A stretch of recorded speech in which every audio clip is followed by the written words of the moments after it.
Hello everyone, welcome back to my channel. So today is PTR 6, that is the बुरी तरह रटो topic, that is something very high ill topic for NORCET exam.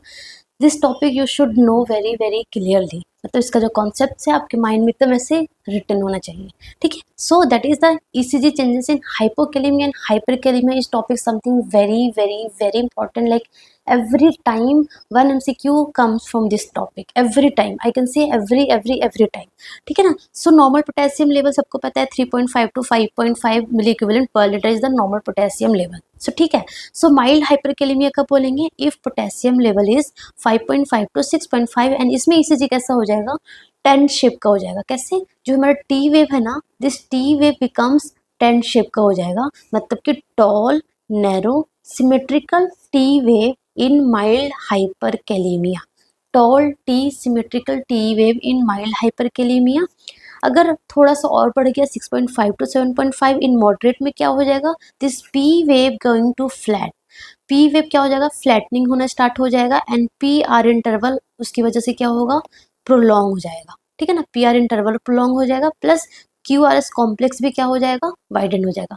P गायब होना start हो जाएगा, P R interval prolong होना start हो जाएगा and उसके बाद क्यू आर एस कॉम्प्लेक्स आता है तो क्यू आर एस कॉम्प्लेक्स भी क्या हो जाएगा? वाइडन हो जाएगा. सबसे पहले टी वेव एंड से स्टार्ट करो. हाइपरकैलेमिया सब P Q R S T wave होता है. टी वेव क्या हो जाएगा? लॉन्ग हो जाएगा. उसके बाद थोड़ा सा मॉडरेट हाइपरकैलेमिया में क्या होगा? पी वेव क्या हो जाएगा? फ्लैटनिंग हो जाएगा. पी आर इंटरवल बढ़ जाएगा and Q R S complex क्या हो जाएगा? वाइड हो जाएगा. ठीक है. एंड इन सीवियर में क्या हो जाएगा? पी वेव पूरे की पूरे एब्सेंट हो जाएगा. पहले वो फ्लैट हुआ फिर एब्सेंट हो जाएगा. क्यू आर एस कॉम्प्लेक्स और वाइडेंड हो जाएगा एंड अगर अभी भी आपने मैनेज नहीं किया तो क्या होगा? साइन वेव पैटर्न होगा. मतलब कि कार्डियक अरेस्ट और वेंट्रिकुलर एरिथमिया हो जाएगा. सो वेरी सिंपल, 3-4 पॉइंट आपको याद हो गया होगा. ठीक है. मैनेजमेंट सबको पता है. कैल्शियम ग्लूकोनेट देते हैं, वेरी इंपॉर्टेंट. 10% देते हैं. 10% इंजेक्शन कैल्शियम ग्लूकोनेट देते हैं. कैसे देते हैं? 10% है इन 10 ml ओवर 10 मिनट. 10 10 10 याद आपको करना है.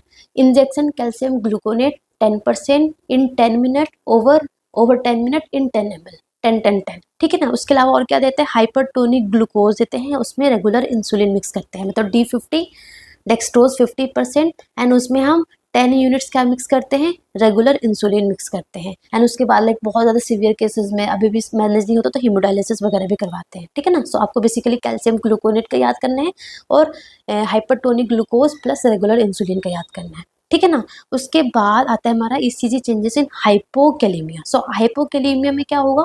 हाइपोकैलेमिया लेस देन 3.5 होगा. लेस देन 3.5 होगा तो सबसे पहले तो कॉमन अगर आपसे पूछ ले कि common and the earliest sign, so that is the flatten और इन्वर्टेड टी वेव. जो टी वेव है, दिस टी वेव याद करो. मतलब हाइपरकैलेमिया में भी क्या हो रहा है कि टी वेव क्या हो रहा है? एकदम टॉल 10 शेप का हो रहा है. एंड इन हाइपोकैलेमिया में क्या हो रहा है? फ्लैटनिंग हो रहा है. फ्लैटनिंग या फिर इन्वर्टेड, है ना. दोनों जगह टी याद करना है. हाइपरकैलेमिया में टी क्या हो रहा है और हाइपोकैलेमिया में टी क्या हो रहा है? हाइपो में क्या हो रहा है? फ्लैटेंड और इन्वर्टेड टी वेव. ठीक है ना. फर्स्ट. सेकेंड उसके बाद क्या हो सकता है? Prominent U wave, very important. वैसे usually U wave is present but this is not prominent नहीं होता है. बट इन हाइपोकैलेमिया जो यू वेव है ना वो क्या होगा? प्रोमिनेंट यू वेव होगा. यू वेव कैसा होगा? प्रोमिनेंट होगा. प्लस उसके साथ साथ अब क्या होने लग जाएगा? ST सेगमेंट डिप्रेशन हो जाएगा. ST सेगमेंट डिप्रेशन हो जाएगा. QT इंटरवल प्रोलोंगेशन हो जाएगा एंड लाइक लास्ट स्टेज पे atrial Flutter, fibrillation, supraventricular tachycardia और डेथ भी हो सकती है. तो आपको ये 4 पॉइंट याद करना है. फ्लैटेंड और इन्वर्टेड टी वेव. ठीक है ना. उसके बाद आपका यू वेव प्रोमिनेंट हो जाएगा. ST डिप्रेशन हो जाएगा. ST सेगमेंट डिप्रेशन हो जाएगा और QT इंटरवल प्रोलोंगेशन हो गया. तो हाइपोकैलेमिया हाइपरकैलेमिया याद हो गया. इसका मैनेजमेंट बहुत सिंपल है. पोटेशियम कम है, पोटेशियम देंगे. सिंपल. पोटेशियम कम है तो पोटेशियम देंगे. बट पोटेशियम कैसे देंगे? This is very important. तो पोटेशियम को कभी भी IV पुश नहीं देना है, कभी भी IM नहीं देना है, कभी भी सबक्यूटेनियस नहीं देना है. तो कैसे देना है? तो हमें देना है IV के थ्रू ही या फिर ओरल के थ्रू ही. बट लाइक बहुत एक्यूट केस में तो हम IV ही देंगे ना. लाइक पेशेंट का 2 है, 2.5 पोटेशियम, तो क्या दोगे आप? IV दोगे. तो IV कैसे दोगे? IV आप या तो आप डाइल्यूट करके दो बहुत सारा या फिर आप इन्फ्यूजन में दो, है ना. या तो डाइल्यूशन में देना है या तो आपको इन्फ्यूजन में देना है. इन्फ्यूजन में बोले तो कैसे देना है? 5 to 10 milliequivalent per hour में देना है. लाइक 20 से ज़्यादा एक्सीड नहीं करना है. 5 to 10 milliequivalent per hour. 1 घंटे में 5 to 10 मिली इक्विवेलेंट पर जाना चाहिए. This is a safe. But like बहुत ज़्यादा कम है तो आप 20 तक जा सकते हो बट 20 से ज़्यादा नहीं जाना है. ठीक है ना। एंड अगर डाइल्यूशन की बात करें तो आपको 1 मिली इक्विवेलेंट जो हमारा पोटेशियम है उसको एटलीस्ट 10 ml NS में डिजोल्व होना चाहिए एंड देन देना है, ठीक है ना। प्लस जब आप पोटेशियम दोगे पेशेंट को तो आपको कार्डियक मॉनिटर लगा के रखना है, ठीक है ना। एंड जो जहाँ पे दोगे जो वेन्स है वहाँ पे आपको फ्लेबाइटिस वगैरह के लिए मॉनिटर करना है, क्योंकि potassium is very much irritating and जो वेन्स है वो बहुत जल्दी खराब हो जाती है, तो आपको फ्लेबाइटिस है ना ये सारा मॉनिटर करना है। एंड आपको रीनल फेलियर वाले पेशेंट में आपको like intake and output proper maintain करना है, ठीक है ना। सो ये हमारे कुछ चीज़ें हो गई। And coming to the hypocalcemia. So hypocalcemia again जो नॉर्मल वैल्यू होती है वो अप्रॉक्स 8.5 to 10.5 के बीच में होती है। 0.12 जो है वो वेरी करता है lab to lab, but basically 8.5 to 10.5 के बीच में होती है। इसमें बेसिकली आपको हाइपोकैल्सीमिया का एक साइन याद करना है, that is the Chvostek sign and Trousseau's sign. Chvostek sign and Trousseau's sign present in the hypocalcemia. This is the Chvostek sign. देखो ऐसे याद करना है, C4 चुबोस्टिक एंड C4 चिक। चिक मतलब फेशियल नर्व पे हम ट्रिगर करोगे आप तो क्या होगा, फेशियल ट्विचिंग होगी। So this is Chvostek sign. And this is the Trousseau sign, मतलब कि आप बीपी कफ लगाओगे उसको इन्फ्लेट करोगे तो आपको कार्पल स्पैज़म देखने को मिलेगा, है ना। So this is the Trousseau sign. तो बेसिकली आपको ये दो चीज़ें याद करनी है। एंड यहाँ पे एक और चीज़ क्या याद करनी है, ECG. ECG changes in hypokalaemia क्या देखने को मिलता है, सॉरी हाइपोकैल्सीमिया क्या देखने को मिलता है, prolong QT and ST interval.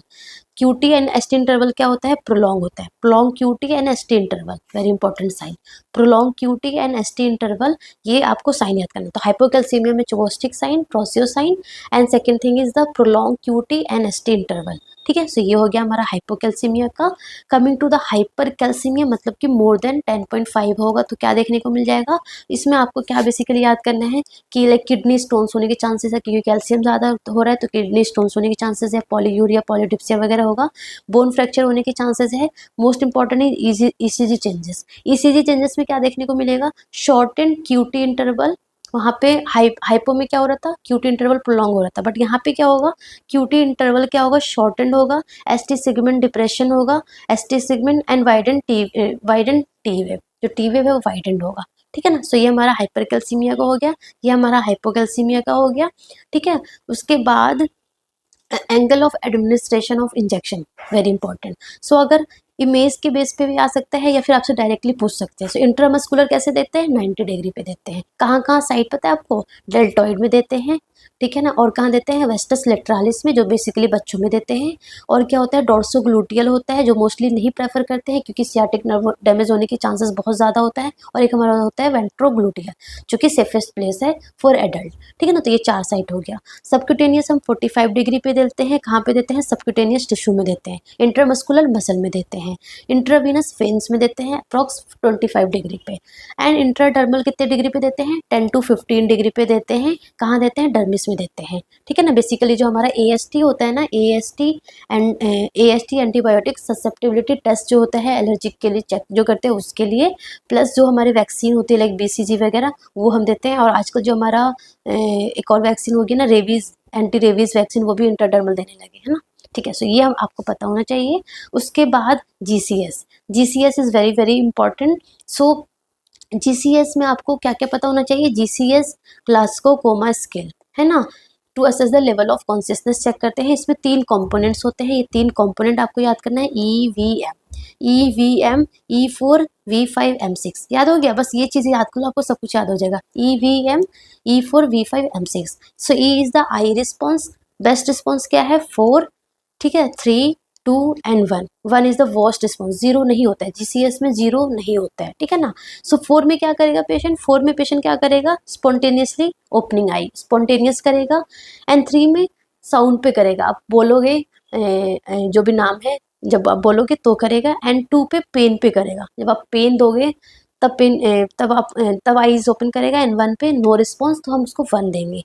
V is the verbal, 5 is the best response, 5, 4, 3, 2, 1, 0 नहीं होता है, ठीक है ना। सो 5 में क्या करेगा, patient is oriented to time place and person. आप पूछोगे कहाँ पे हो तो बताएगा कि मैं इस वार्ड में एडमिट हूँ, इस हॉस्पिटल में हूँ, यहाँ पे हूँ, मेरा नाम ये है। So patient is oriented to time place and person is 5।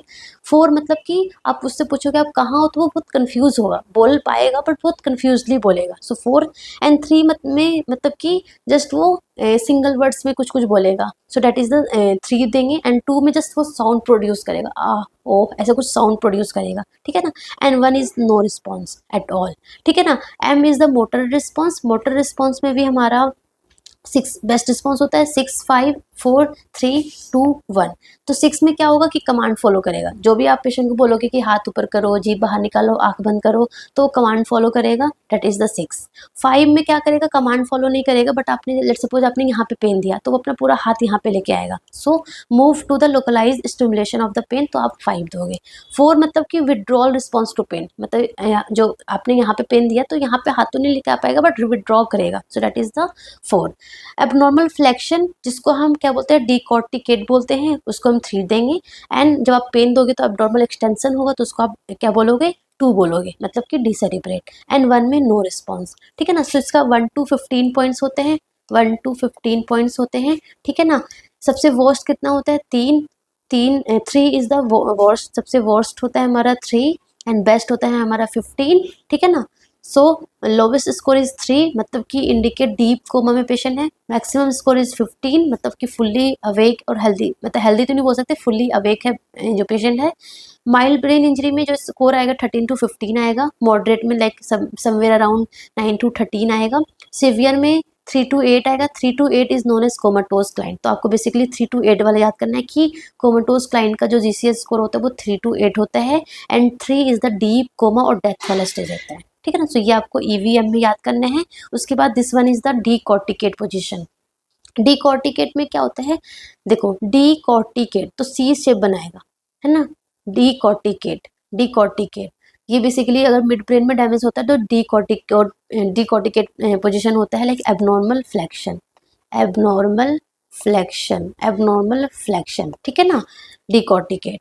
और डीसेरिब्रेट मतलब कि क्या करेगा, एक्सटेंशन करेगा, C एक्सटेंशन कर रहा है ना। So damage to the deep brain structure like pons में अगर डैमेज होगा तो क्या करेगा, डीसेरिब्रेट और एक्सटेंशन करेगा, ठीक है ना। मतलब कि this is the M3 and this is the M2। M2 is the abnormal extension, that is the decerebrate, abnormal flexion, that is the decorticate, ठीक है ना। So this is all about today. बस मैंने थोड़ी सी चीज़ें इसमें डाली थी, इंपॉर्टेंट बहुत ज़्यादा। So that's all about, thank you so much.